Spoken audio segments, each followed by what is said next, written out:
खबर शामिल करते हैं मुबारकपुर से KTV न्यूज़ के नुमाइंदे राव नदीम की रिपोर्ट के मुताबिक जिली इंतजामिया की तरफ से सस्ता Ramzan program assistant commissioner Ahmedpur Sharqia में मुबारकपुर शहर में सस्ता आटा डिपो मलिक मुजफ्फर हुसैन खरवाला एंड चीनी डिपो राव सुहेल आम मलिक अला बख्श खरवाला चांद खरवाला राव वसीम ने रमजान पैकेज के निज़ाम से तमाम चीज़ें सरकारी रेट पर दे रहे हैं, जिसमें शहर मुबारकपुर की गरीब आवाम खरीदो फरोख्त कर रही है।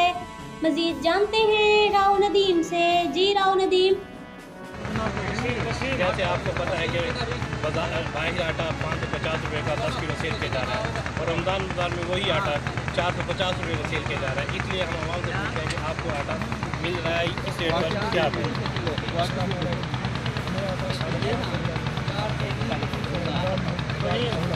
कितने किलो आटा है?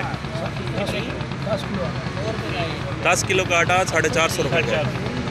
ये रमज़ान बाज़ार की सहूलत में फराहम किया जा रहा है।